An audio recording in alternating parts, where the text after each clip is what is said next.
Hi, katzcradul here. I wasn't exactly sure what to entitle this video, but since so many of my videos are about preserving food and that sort of thing, I thought I'd just call it Preserving Hot Water. And I need to lay a little background work here for you. About a month ago, or maybe it's been about 3 weeks, I guess, we had a lot of snow.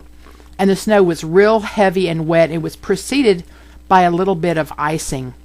And the ice accumulated on our power lines, and you know what happens when that occurs.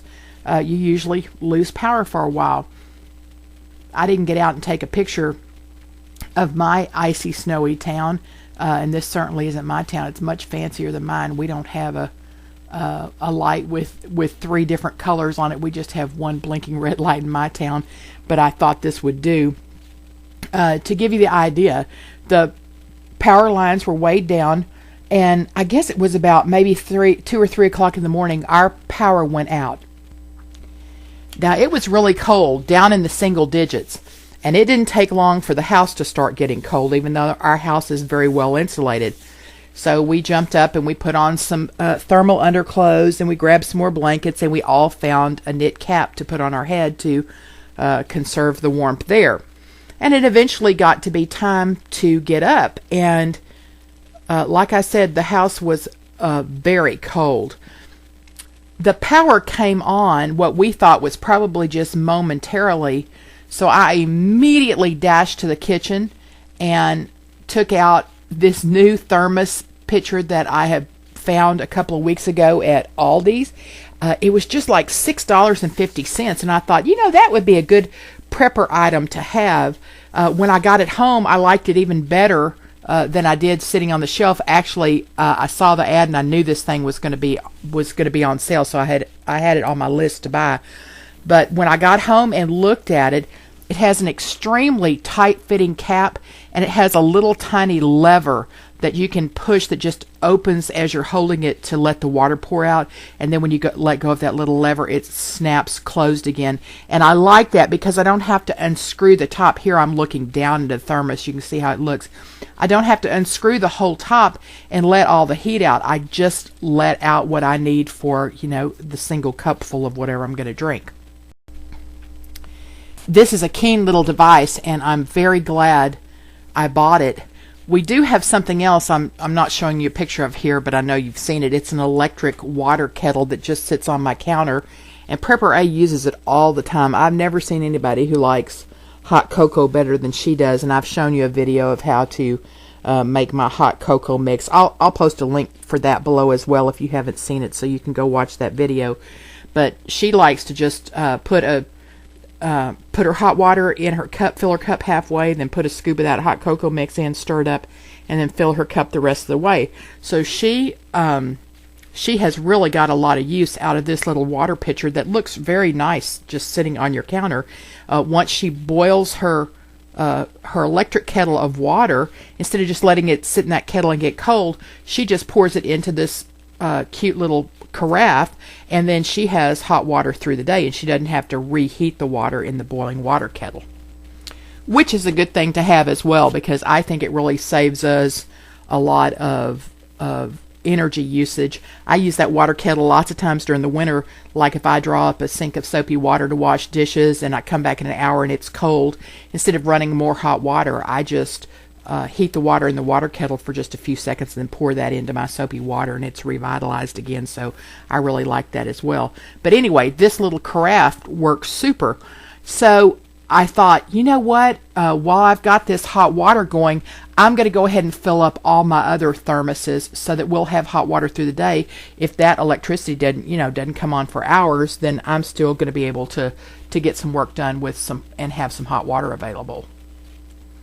So I got out my other insulated containers. I have a small one that's this camouflage one up front. That's it originally was for me to take to work, but Prepper A has taken possession of it and decided that it's on her own personal little thermos. And so lots of times she'll heat soup up in the morning, put the lid on that, and take that. It fits right in the little netting cup holder on the side of her backpack. She just slips it right in there and throws some crackers in there and a piece of fruit, and she's got lunch. So I filled that up, And then we have one of these big thermoses, like you're all familiar with, that men, take to work who work the night shift. You see that very often. I filled up that thing, which holds a lot of water actually. And so I had all these filled with hot water, and not to mention the boiling water kettle that I could use for washing dishes and that kind of thing. But here's the interesting thing. The lights, which we expected to go off again, never did.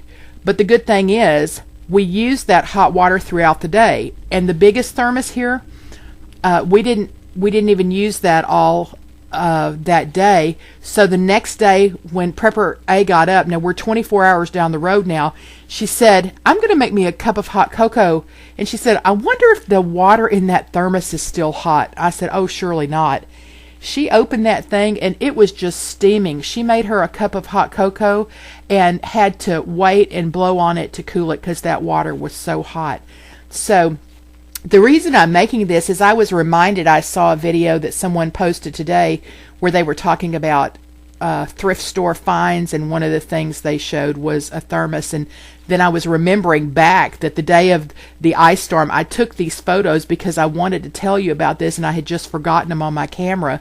So I went back and found them so I could make this for you. But the video I saw was exactly right. I see thermoses for sale all the time at yard sales and flea markets and resale stores, that kind of thing. You can just pick them up very, very cheaply.